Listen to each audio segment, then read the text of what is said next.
Assalamualaikum warahmatullahi wabarakatuh. Kembali lagi bersama Ibu Restu Astuti.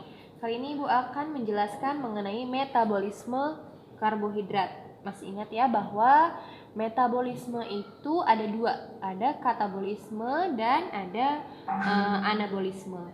Kalau katabolisme, senyawa yang diubah adalah dari yang besar menjadi yang kecil. Sedangkan kalau anabolisme, perubahan senyawanya dari senyawa yang sederhana atau yang kecil menjadi senyawa yang lebih kompleks. Nah, yang akan Ibu jelaskan terlebih dahulu adalah anabolisme karbohidrat. Masih ingat kalau anabolisme karbohidrat contohnya itu adalah proses asimilasi atau pembentukan. Proses asimilasi itu sendiri terdiri dari dua, ada fotosintesis dan kemosintesis. Nah, Ibu akan jelaskan fotosintesis terlebih dahulu ya. Jadi yang pertama ada namanya fotosintesis. Seperti yang sudah sama-sama kita ketahui bahwa fotosintesis itu adalah proses pembentukan senyawa amilum dari cahaya matahari, kemudian air dan karbon dioksida. Nah, fotosintesis itu terdiri dari beberapa rangkaian atau proses. Nah, sebelum kita masuk ke rangkaiannya apa saja, Ibu jelaskan beberapa istilah yang terkait pada proses fotosintesis. Nah, jadi pada fotosintesis kalian harus tahu dulu istilah yang namanya foton. Foton ini artinya adalah cahaya. Kemudian ada istilah fotosistem.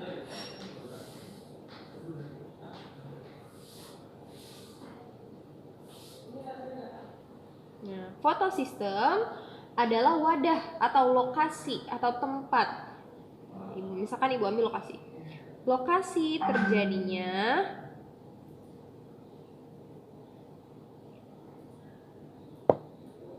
reaksi itu ya. Lokasi terjadinya reaksi fotosintesis ya.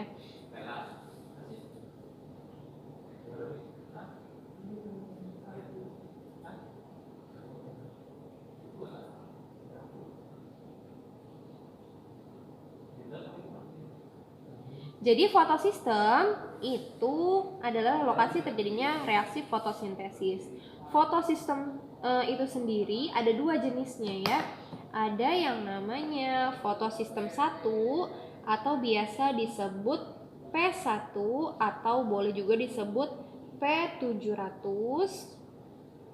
Ada juga fotosistem 2 atau disebut P2 atau boleh juga disebut P680.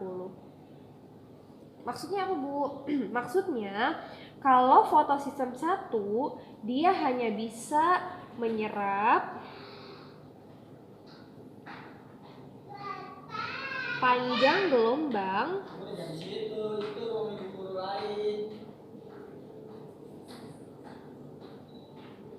sebanyak 700 nm nanometer. Sedangkan P2 atau P680 dia bisa menyerap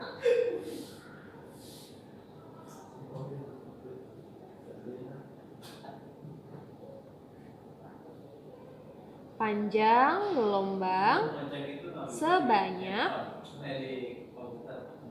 680 nanometer. Nah, gitu ya. Kemudian selanjutnya, pada proses fotosintesis ada beberapa reaksi ya. Jadi proses fotosintesis memerlukan beberapa reaksi. Yang pertama ada namanya reaksi terang.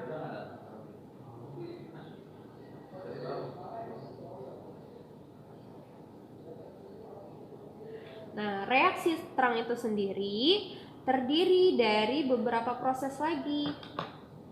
Ada dua prosesnya.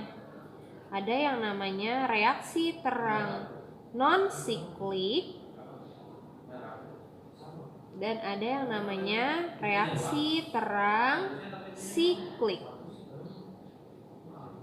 Nah, sampai sini dulu ya penjelasannya. Nanti akan Ibu lanjutkan pada video berikutnya.